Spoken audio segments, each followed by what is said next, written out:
Good morning my dear student, आप लोग कैसे हैं?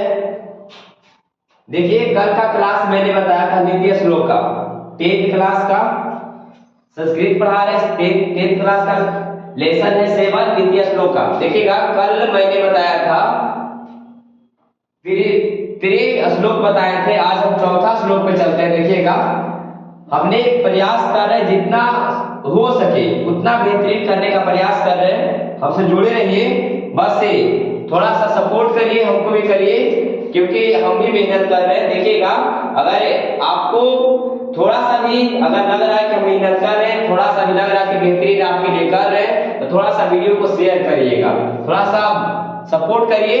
देखिए, आगे हम चलते हैं लेसन पे। देखिएगा, द्वितीय श्लोक का देखिए, पहले ही बता चुके हम आपको कि सबसे पहले संस्कृत सीखने से पहले हमको उसका वर्ड मीनिंग याद रहना जरूरी है। समझे?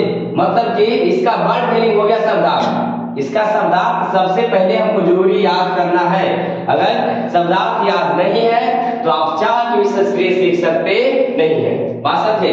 आपको संस्कृत सीखने के लिए सबसे पहले आपको शब्दार्थ याद होना चाहिए, क्योंकि आपको शब्दार्थ याद नहीं है तो आपका संभव नहीं है कि आप आगे सीख सकते हैं, आप आगे एक संस्कृत का हिंदी कर सकते हैं। चलिए देखिएगा, आगे हम आगे फिर बढ़ते हैं। बोलता है एको, क्या लिखा हुआ बाबू? एको। एको मतलब एक, सबको पता होगा।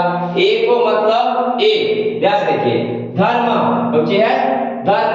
धर्म मतलब धर्म होता है। क्या होता है? धर्म होता है। परम मतलब सबसे बड़ा। क्या होता है?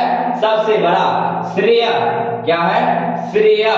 श्रेय मतलब होता है श्रेष्ठ। क्या होता है? श्रेष्ठ। आगे देखिएगा, शांति। शांति मतलब होता है शांति। रुतमा मतलब प्रदान करना। देखिएगा, शांति मतलब होता है शांति और रुतमा मतलब क्या होता है? प्रदान करना। तृप्तिया क्या है? तृप्तिया मतलब होता है प्यास। क्या होता है? प्यास। देखिएगा, प्यास बुझाना होता है या प्यास भी होता है, दोनों होता है। ठीक है, तो प्यास बुझाना भी कर सकते, कोई गलत इसमें होने वाला नहीं है। सुख मतलब सुख होता है, बहा मतलब प्रदान करना। देखकर देखेंगे, सुखा बहा मतलब होता है सुख प्रदान करना। क्या होता है? सुख प्रदान करना। एक बार बोलने का प्रयास करिएगा मेरे साथ। एको मतलब एक, धर्म मतलब धर्म, परम मतलब सबसे बड़ा, श्रेय मतलब श्रेष्ठ, शांति उत्तमा मतलब शांति प्रदान करना, तृप्तिया मतलब प्यास बुझाना, सुखा बहा मतलब सुख प्रदान करना। देखिएगा, हम श्लोक की ओर चलते हैं। बोलता है एको धर्म परम श्रेष्ठ, सबका शांति उत्तमा, विद्युता परमा, तृप्तिया हिंसा सुख बहा। देखिएगा, आगे इसको समझने का प्रयास करिएगा। एको मतलब होता है एक, धर्म मतलब विविधता है, धर्म होता है बाबू, परम मतलब सबसे बड़ा। क्या होता है? सबसे बड़ा। श्रेय मतलब होता है श्रेष्ठ। क्या होता है? देखो, अच्छा होता है, ठीक है, मतलब होता है अच्छा माँ, इसलिए इसका हम नए शब्दार्थ लिखे, क्योंकि ये आपका सिंपल वर्ड था। देखिए, शांति रुतमा मतलब होता है आपका शांति प्रदान करना। क्या होता है? शांति प्रदान करना। देखिएगा, विद्या भी नहीं लिखे। विद्या मतलब होता है विद्या। क्या होता है? विद्या। देखिएगा, परमा, ये भी परमा है। परमा मतलब कुछ होता है सबसे बड़ा। क्या होता है? सबसे बड़ा। आगे देखिएगा, तृप्ति मतलब प्यास बुझाना। क्या होता है? प्यास बुझाना। देखिएगा, प्यास आपका बुझाना। अहिंसा का मतलब अहिंसा होता है। क्या होता है? अहिंसा। देखिएगा, सुखवा मतलब होता है सुख प्रदान करना। क्या होता है? सुख प्रदान करना। आगे देखिएगा, देखिएगा, यह श्लोक, यह जो आपका नीति श्लोका है, आपका क्या है? नीति श्लोका है। ये पहले आपको बता चुके हैं, विदुर नीति से संकलित है। क्या से संकलित है? विदुर नीति से। यह एक महाभारत का टुकड़ा है। यह एक महाभारत का क्या है? भाग है। पहले ही बता चुके हैं, इसमें कौरव और पांडव के बीच युद्ध हुआ था। किसके? और कौरव और पांडव की क्या हुआ था? बीच क्या हुआ था? युद्ध हुआ था, जिसमें पांडव की क्या हो रहा था? जीत हो रहा था, कौरव का क्या हो रहा था? हार हो रहा था। देखिएगा, ठीक है, ये बात को आप याद रखिएगा। कौरव के हार हो रहा था। इनके पिता धृतराष्ट्र जी थे, जो बहुत चिंतित में थे। ठीक है, इनका मंत्री विदुर जी क्या थे? विदुर जी, जो धृतराष्ट्र को समझाते हुए कहते हैं कि यही आपको बात बताते हैं। देखिएगा, यही कहते हैं समझाते हुए, क्या कहते हैं? देखिएगा, बोलता है एको धर्म परम श्रेय। बोलता है एक धर्म ही सबसे बड़ा क्या है? श्रेष्ठ है। एक धर्म सबसे बड़ा क्या है? श्रेष्ठ है। देखिएगा, मानने वाला अगर मानिएगा तो आपका एक धर्म ही सबसे बड़ा है। अगर धर्म को नहीं मानते तो आप कितना ज्यादा 1 2 3 10 जितना धर्म मान लीजिए, आपका अगर नहीं धर्म मानना है तो कोई फायदा नहीं है। इसीलिए मानना है तो एक धर्म को मानिए। आगे देखिएगा, बोलता है कि क्षमको क्या है? क्षमय का मतलब होता है यहाँ पे क्या है? क्षमा। क्या होता है? क्षमय का मतलब क्या होता है? क्षमा। बोलता शांति उत्तमा, शांति प्रदान करता। देखिएगा, आप बहुत गुस्सा में रहिए, देखिएगा बाई चांस आपका कोई दोस्त हो या भाई हो, आप वो गलती कर दिया है, आप बहुत एकदम गुस्सा में, क्या में है? गुस्सा में, लेकिन वो आके आपसे क्षमा मांग ले कि भैया गलती हो गया है। दोस्त रहे तो बोलते दोस्त गलती हो गया है, तो आप उसका आपका जो अंदर जो क्या रहता है? गुस्सा रहता है, आपका खत्म हो जाएगा। आपका क्या प्रदान हो जाएगा? शांति अंदर से मन होने लगेगा। मतलब आप शांति, आपके मन में जो गुस्सा क्रोध था वो धीरे धीरे खत्म हो जाएगा और धीरे धीरे क्या आने लगा? शांति मन को देने लगेगा। इसलिए किसी भी व्यक्ति को क्षमा कर देने से आपका मन क्या हो जाता है? शांति हो जाता है। देखिए ध्यान से, होता है एक धर्म सबसे क्या है? श्रेष्ठ है। एक धर्म ही सबसे श्रेष्ठ है। क्षमा ही क्या प्रदान करती है बाबू? शांति प्रदान करती है। आगे देखिएगा, विद्या। विद्या सबसे बड़ा प्यास बुझाती है। एक बात याद रखिएगा, विद्या आप जो हासिल करना चाहते हैं, प्यास बुझाना मतलब क्या? पानी वाला प्यास। पानी वाला प्यास तो पनियों बुझा देता है, कोई ठंडो पी के बुझा देता है। लेकिन प्यास मतलब इसमें कहा है, जैसे आपको बनना है IAS, बस नहीं है, आपको बनना है, बड़ा जॉब करना, बड़ा स्तर पे जाना है, बड़ा ऊंचा पोस्ट पे जाना है, तो सबसे बड़ा आपको अगर ऊंचा पोस्ट पे लेके जा सकता है तो वो बाबू विद्या है। आपके अंदर बहुत विद्या है, तब आपको पूरा जो आपका मन में जो इच्छा का प्यास है, मन में जो इच्छा का प्यास है, वो क्या कर सकता है? बुझा सकता है। वो कौन है? विद्या है। प्यास मतलब समझ में आई? हाँ यही, ठीक है। बोलता है कि प्यास मतलब वही कि आप जो मन की इच्छा है उसका दूर कौन कर सकता है बाबू? विद्या ही दूर कर सकता है। आगे देखिएगा, बोलता है अहिंसा। देखो हिंसा मतलब होता मारा पीटी नहीं करता है, काटा काटी, वो हिंसा हो गया। अहिंसा मतलब क्या? दूर उस सबसे। अब देखिएगा, जो दूर रहेगा उसको तो सुख प्रदान नहीं करेगा। अब ये हिंसा करते रहेगा, कलोरा से मारा पीटी, कलोरा से मारा पीटी, तो वो कर गेला तो कल ओकरो मारा पीटी हो गेला, वो कहियो शांति से रहेगा? नहीं रहेगा। आज तुम मारा बाबू तो कल मार भी करता। तेरा से बढ़िया क्या करो? अहिंसा कर, किसी को तुम भलाई करते हो तो भी आपको भलाई करेगा, ठीक है। इसी प्रकार अगर अहिंसा आप कर रहे हैं तो आपको सुख की प्रदान होगी। देखिएगा, होता है एक धर्म सबसे श्रेष्ठ है, एक धर्म सबसे क्या है? श्रेष्ठ है या सबसे बड़ा है। देखिएगा, होता है क्षमा क्या प्रदान करती है? शांति प्रदान करती है, ठीक है। देखिएगा, विद्या ही सबसे बड़ा प्यास बुझाने वाली है। अगर विद्या ही सबसे बड़ा मन को क्या बुझाती है? प्यास बुझाती है। अहिंसा ही हमें क्या प्रदान करती है? सुख प्रदान करती है। अहिंसा में क्या प्रदान करती है? सुख प्रदान करती है। फिर से बोलते देखिएगा, ये विदुर जी कह रहे हैं, किन से कह रहे हैं? धृतराष्ट्र जी से कह रहे हैं। चलिए अगला श्लोक पे चलते हैं। देखिएगा 5वां श्लोक पे चलते हैं, ठीक है। देखिएगा 5वां श्लोक का शब्दार्थ देखिएगा, बोलता है त्रिविधम। क्या है? त्रिविधम मतलब होता है 3 विधि से। क्या होता है? 3 विधि से। क्या होता है बाबू? 3 विधि से। द्वारा मतलब होता है द्वार। क्या होता है? द्वार।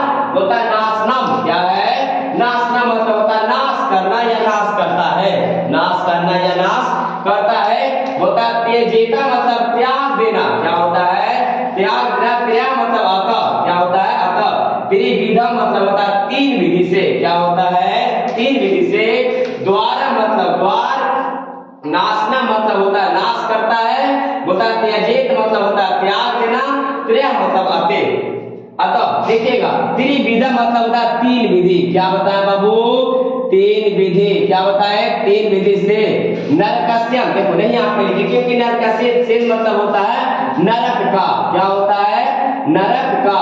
इसीलिए आपको नहीं लिखा है क्योंकि ये सिंपल वर्ड था। देखिएगा, द्वारा मतलब द्वार होता है। क्या होता है? द्वार। देखो नाश नम, यहाँ पे देखो नाशना मतलब होता है नाश करता है। क्या करता है बाबू? नाश करता है। क्या करता है? नाश करता है। देखिए यहाँ पे, यहीं पे आत्मन है। आत्मन मतलब होता है आत्मा। क्या होता है? आत्मा। पहला देखिएगा काम। क्या? काम, ठीक है। क्रोध, देखिएगा लोभ, त्रय मतलब अतः, ठीक है, तेज मतलब कुछ त्याग देना, कुछ त्याग देना, क्या होता है त्याग देना। देखिएगा बोलता है कि तीन विधि से, ये विधि से बाबू, तीन विधि से नरक का द्वार क्या करता है, खुलता है और आत्मा को क्या करता है, नाश करता है। ध्यान से बोलता है कि तीन विधि से नरक का द्वार क्या करता है, खुलता है। के बाबू, तीन विधि से नरक का द्वार क्या करता है, खुलता है और मनुष्य को, आत्मा को क्या करता है बाबू, नाश करता है। आत्मा को क्या करता है, नाश करता है। पहला काम, दूसरा क्या हो गया क्रोध, तीसरा क्या हो गया लोभ। देखिएगा, क्योंकि देखो काम एक ऐसा प्रवृत्ति है कि मनुष्य को आदत लग जाता है, काम की इच्छा अगर जागरूकता हो जाता है, काम की इच्छा मन में ज्यादा अगर आ जाता है, भावना बढ़ जाता है, तो वो आदमी, ठीक है, इतना अपने आप को गिरा सकता है। क्योंकि काम की प्रवृत्ति जिसके अंदर आ गया, ज्यादा काम की प्रवृत्ति जिसके अंदर आ गया, ठीक है, वो मनुष्य का आत्मा का शुद्ध रह सकता नहीं है। बस ना ये आगे देखिएगा, क्रोध तो बड़ा आदमी का खा गया बाबू। बस में ये क्रोध बड़ा आदमी को खा गया, क्योंकि क्रोध में लोग अपना आपा खो बैठते हैं। बस में ये समझदारी खो बैठते हैं, जो उसका सोचने की प्रवृत्ति रहता है वो खो बैठते हैं और जो इच्छा होता है वो कर बैठते हैं क्रोध में। आगे लोग तो एरो से ध्यान रखें, बस एरो से ध्यान रखें। क्यों? क्योंकि देखिए, अगर आप कहीं पे लो, मतलब क्या हुआ कि किसी को काम कर रहे हैं, या गलत नहीं काम कर रहे, सही काम कर रहे हैं, अगर हमें 10 रुपया आ रहा है, तो अगर 10 रुपया में हम खुश है ना, ठीक है, तो हम के लिए बहुत बेहतरीन है। लेकिन 10 रुपया आ रहा है, ठीक है, कल 20 रुपया आ रहा है, तैयो खुश नहीं है, कल 30 रुपया तैयो खुश नहीं है। लेकिन एक दिन ऐसा आएगा कि तो 10 रुपया भी आ रहा था वो आपको आने वाला। आप लोग जुआ वगैरह देखे हैं? जुआ मतलब जल्दी आप सुने कि जीत के आया है, नहीं जीत के आया है। आज 50,000 जीत गया, तो कल 1 लाख रुपया जाके हार गया, क्या फायदा हुआ? लोभ उसका हो गया। ये लगता है कि आज 50,000 जीत के लिए, कल जीवा तक तो अरे फिर 50,000 नहीं लेकर ले 50,000 लाख रुपए 50,000 दे के चल आया। बस ये आपका लोभ हो गया। इसीलिए बोलता है अतः इसे क्या करना चाहिए, त्याग देना चाहिए। अतः ये मनुष्य को इसे क्या कर देना चाहिए, त्याग देना चाहिए। क्योंकि ये आपका तीनों इतना घातक है कि मनुष्य को, आत्मा को नाश करता है। आत्मा मतलब सुनाता है, अगर शरीर में सबसे शुद्ध चीज है तो वो आत्मा हमारा, क्योंकि आत्मा कभी झूठ बोलता नहीं, हमेशा सच बोलता है।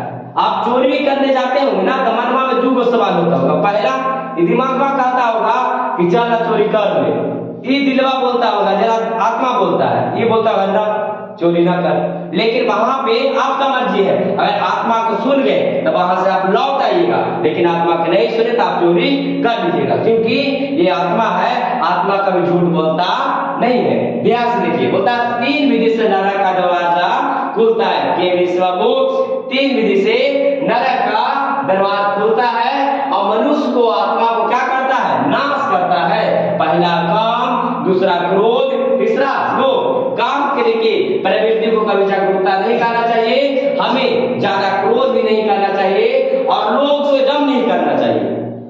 वासना नहीं, लोभ नहीं करना चाहिए। अतः इस तीनों को क्या करना चाहिए, त्याग देना चाहिए। अतः यह तरह मतलब 3 भी होता है, वासना नहीं है। अतः यह तीनों को हमें क्या करना चाहिए, त्याग देना चाहिए। तरह मतलब 3 भी होता है, वासना नहीं है। अतः यह हमें तीनों को क्या करना चाहिए, त्याग देना चाहिए। वासना नहीं है। देखिएगा, तो हमने श्लोक 4 और श्लोक क्या 5 आपको कंप्लीट कर दिए हैं, वासना नहीं है। तो मुझे आशा होगी कि आप लोग को समझ में आ गया होगा।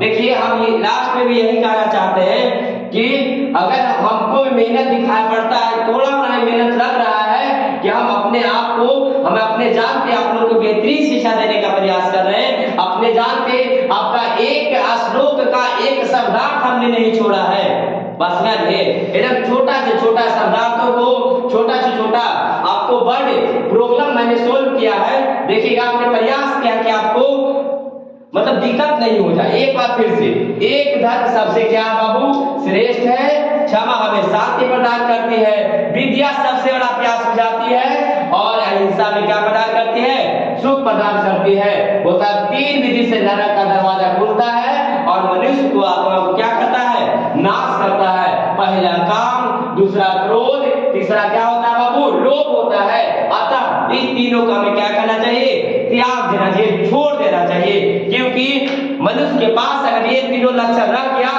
तो वो चाह के भी आगे बढ़ सकता नहीं है। अगर मनुष्य के पास ये तीनों लक्षण रह गया तो अपने कभी जो हासिल करना चाहता है, जो वो हासिल मन का इच्छा को हासिल करना चाहता है, वो कभी हासिल कर पाएगा नहीं। इसी के साथ हम अपना जो पढ़ाई द्वितीय श्लोक है इसे समाप्त करते हैं। आपको धन्यवाद, बेस्ट ऑफ लक।